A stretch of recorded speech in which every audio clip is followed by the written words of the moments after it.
Hey, what's up, everybody? This is me for the final time this evening.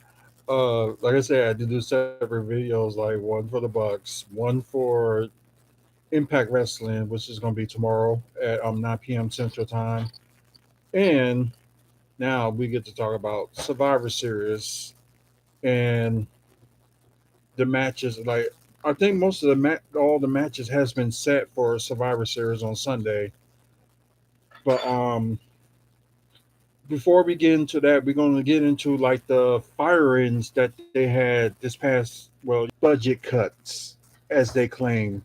Bullshit. It is. Bullshit. I'm just reading from the little bit of this article here. It said yesterday that Hit Row, which didn't see no action in the ring yet when they was called up, which doesn't make no sense. John Morrison, Again. they didn't do nothing with him anyway. Tegan Knox, they didn't do nothing with her, and Drake, which I hope he goes back to Impact when his contract is up. Shane Thorne, he was slapjack at the Retribution, and this one should have been done a long time ago when he was making. So I think most of them, I think all of them got like a 90-day, calls or whatever. So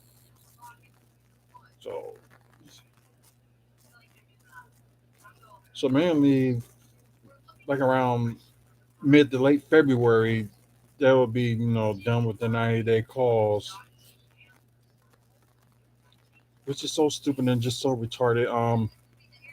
If you don't know what to do with some of your people, especially if you put some of them on Raw, why put like most of them on SmackDown and give them something to do? Um, Seems like they got better writers and stuff, or which Raw focus on the top talent and they don't push nobody, which is kind of stupid anyway. With Jackson Riker's situation, they wasn't using him much. They might. It was just like the crazy thing with him, like saying that like he backs up the police when they were starting these when these riots and stuff was going on about the killing of certain like black people, and he was supported that. And half for everybody, including myself, would have said he should have got fired like right then and there. But why it took so long for them to finally do it this time, we don't know. They claim it's supposed to be the budget cuts, but anyway. But after Hit Row, it's like they was doing something with them, and just suddenly just gonna like you didn't do nothing with them. It's like this is kind of stupid. You have John Morrison like meditating in the back, is not having even have a match. Y'all split up Tegan Knox and Shotty Blackheart and sent her to Raw and didn't do nothing with him. Drake Maverick, y'all have him in the program with like the 24/7 title, and y'all just didn't keep it. Y'all could have kept it going. So now ain't that many people. You're gonna have channel for the 24/7 title. Shane Throne, they haven't used him like I said ever since Retribution broke up. It was just kind of stupid. If y'all don't know who he is, he was part of the tag team. I think it was TM61 before his partner did get released, and they kept him. This is just crazy. I just hope they find like be in a better position when they contract is up, and they'll be because there's gonna be jobs waiting for them. So it's just gonna be interesting to see what they're gonna do. But it just they just claim it's due to budgetary cuts. It's just stupid. It's definitely just all these cuts and stuff they done within this year. They're probably gonna blame it on the pandemic, but pandemic ain't got nothing to do with wrestling except for not having the fans out there. But now they do. So it's just another excuse for Vince McMahon being so cheap. That's all it is. And claim to, but you start watching it then. Okay, I'm gonna tell you this. We have to do some of us journalists and wrestling guys and stuff like that. We have to watch it anyway just to make a report about it and see what we think about it. So the ratings that they see come from people that reporting on it, kids and family adults, because it's like it's going more towards like family than anything. But whatever. But Raw, of course, most of the times is always hard to watch because all they do is push the main guys and never do anything with the mid cards and stuff like that. But at least with SmackDown, they try to do it with like do something with everybody, and then same thing with like NXT too. But you don't see that on Raw. You really don't. Um. Okay, let's talk about a little bit of Survivor Series that will be this Sunday on pay per view. Pre-shows at 6 p.m. Central Time, and the main show is 7 o'clock. Of course, it will be in Brooklyn, New York. Uh, I did have something to say about it because it was one. It was going to be one of the shows that I was going to go to, but I'm going to wait to go to the one next year in Boston. Um, which I know I got a while for that, and after all these trips that I'm making, I'm gonna calm down a little bit on the trips. So yeah, just a little bit. But let's just get to the matches. So they already got SmackDown and Raw like had them do like a battle royal that would be on the pre-show. I don't know who's gonna win, and I really don't know who's in it because I didn't see SmackDown today because the Bucks game. But United States Championship, well, United States champion Damian Priest go against the Intercontinental champion Shinsuke Nakamura. Um, it's just the way that they showing Damian Priest like snapping and just end up snapping and just like his bad side and stuff like that. It's just mainly showing like most likely like compared to like Shinsuke and stuff that Damian Priest is gonna win this match. So that'd be like that'd be 1 point for the Raw brand. Um the Raw Tag Team Champion versus SmackDown Tag Team Champions, RK Bro versus the Usos. As y'all kind of saw on Raw, like they kind of started this feud a little bit. Although, like I said, most of these matches had been announced like a week or two ago, and some of these and they made like changes and stuff like the last minute. So yeah, crazy enough. But I think the Usos is gonna win somehow. They're gonna get their way and win it. So that'd be like a point for SmackDown. They'll be tied 1-1. Okay, the women's 5-on-5 traditional Survivor Series elimination match. Team Raw, you got Bianca Belair, Rhea Ripley, Liv Morgan, Carmella, and Queen Selena Vega versus Sasha Banks, Shotzi Blackheart. I don't know why they shortened the name, but it's just kind of stupid. But anyways, Shayna Baszler, Natalia, and they just added Tony Storm into the mix. They probably did that earlier, during SmackDown. So, No, it's not good. You got like a fresh face and somebody in there, to do something. So pretty good. As who's gonna win?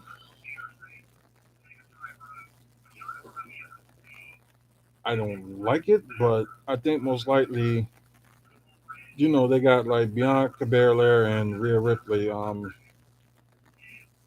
can see them two probably lasting the longest. Well, one of the two would be lasting the longest in this Survivor Series match.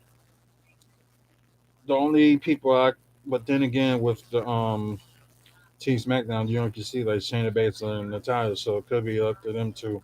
But if I had to pick, it had to be. Although I ain't gonna pick because I'm Team SmackDown all the way, but Team Raw is gonna win this one. Crazy enough, so the women is gonna win for Team Raw. For the 5-on-5 men Survivor Series elimination match, Seth Rollins, Finn Balor, Kevin Owens, and Rey Mysterio, as y'all saw, got replaced this past Monday by Austin Theory. So he's in the match, and Bobby Lashley, who replaced Dominic Mysterio 2 weeks ago. Well, last week I should say. So I thought he wanted. I thought Adam Pearce wanted like former champions on the team, but I don't know. But like if they pushing Austin Theory to the moon, that's a good thing because it's like with his first thing on like being on Raw, they really didn't know what to do with him, but seems like they're doing something with him now. But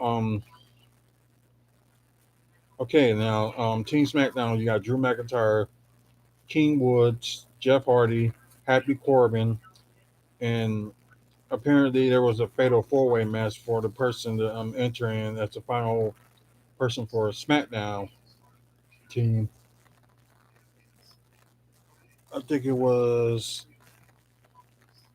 Cesaro, Jameis, Ricochet, and it was somebody else. I can't even remember who.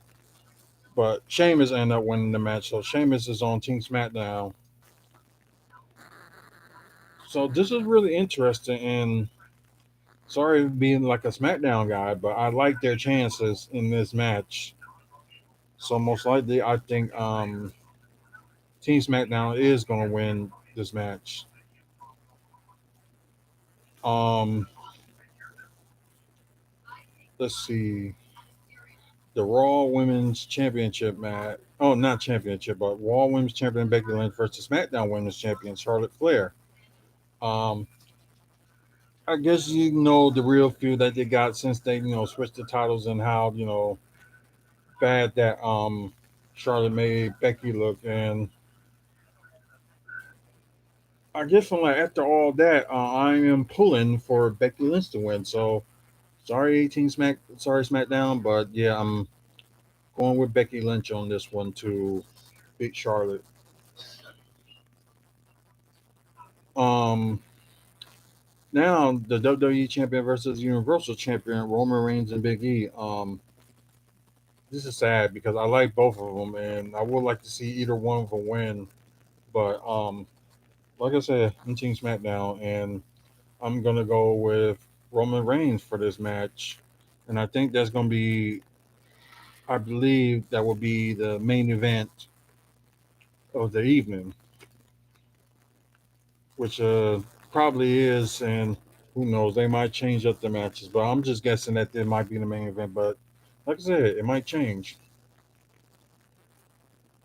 And expect for them, to add little stuff here and there, something involving with the 24/7 title, because I don't know why it's still on Raw and why they couldn't put it on SmackDown. Don't get it because I can do both, but whatever. So I think that's it for like the Survivor Series matches this Sunday. So be interesting because of the firings.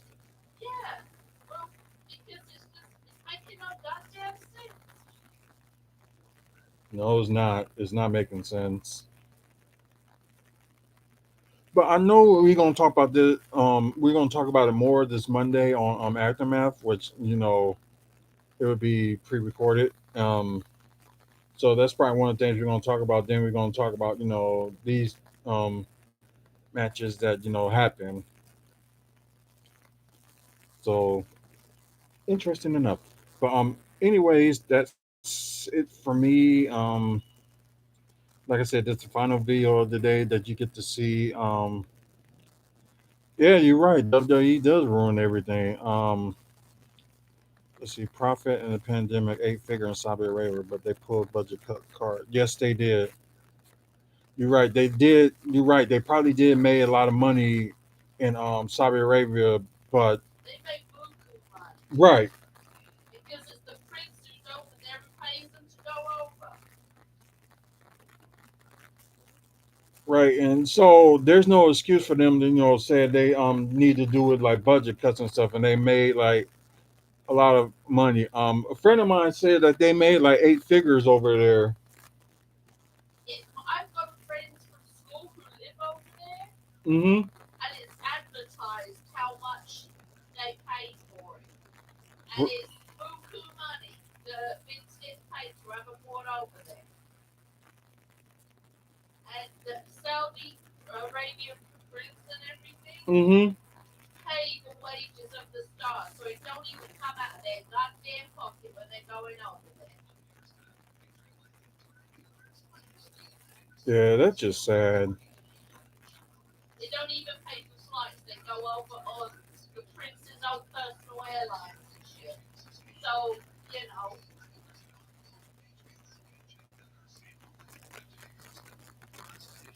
WWE just needs to be stop being so cheap. That's mainly what it is. I'm about to say it's supposed to be this billionaire, and you get all these billions from like Peacock and Fox and stuff like that, and you need to do budget cuts.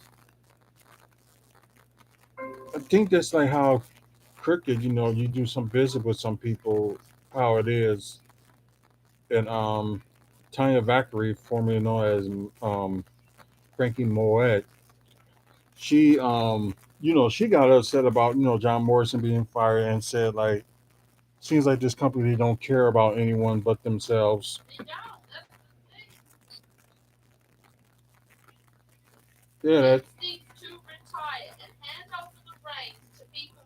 As much as I don't like Triple H, it needs to be handed over to people like Triple H who know the fucking business from a wrestling standpoint and from being in with the crowd and with his work with NXT to know what the hell's going on and what people are wanting. yeah, you're right. There's a reason why NXT is thriving right now. That's They true. don't need that third hour for starters on Raw. Drop it back to two. Yeah, because somebody did mention like it seems like they don't know what to do with that third hour. They just throw like something random in That's there. what I said the other day. Yeah, you did say that too. They're lost, is what it is when they do that third hour.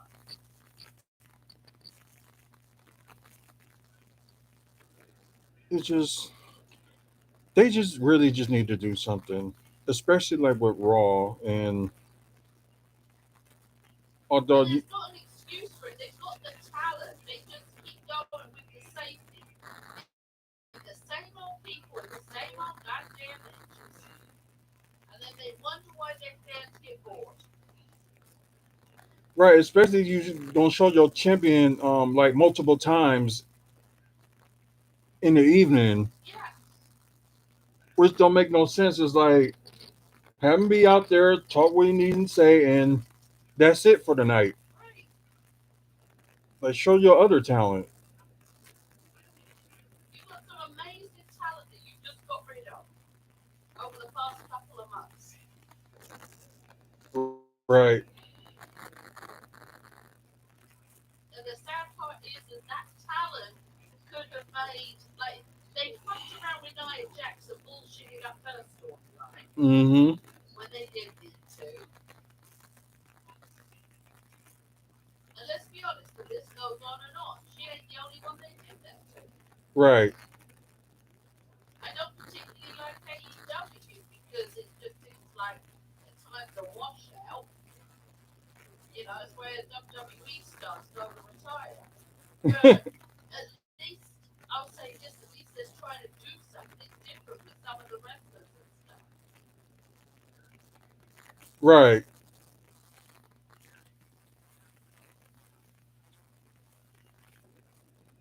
But just overall, they just really need to Vince McMahon just need to retire, or he just need to do something. Because yeah, this is He like needs just to retire. It's past his day.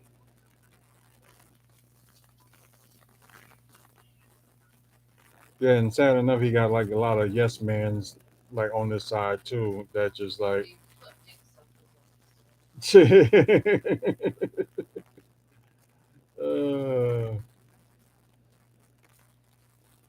uh, I guess that's one good way to put it. But we will talk about more of this Monday, because I know we're not far from done with these like releases and stuff yet to talk about it. It's just really just ridiculous. But I'm going to end it here and thank some of you guys for that's been watching. I already see we got a like already. Keep the likes going. Shows us what we're doing with the channel. If you like pro wrestling and we talk about the Milwaukee Bucks, you would like this channel. So give it a like, subscribe to the channel, and check out our like pads videos as well. But anywho, as you see, I'm showing my little support of Keith Lee, who been let go like earlier this month, which is just just ridiculous. But like I said, we're gonna talk about more about this, and I'm probably gonna write more info, like all the releases that have been going on this year, because this has been the biggest releases that they ever done, and they can't blame it all on the pandemic, which I don't get because they will. But anyways, that's it for me. Until the next video, y'all have a good one, and hopefully you enjoy both Impact Wrestling and also WWE Survivor Series.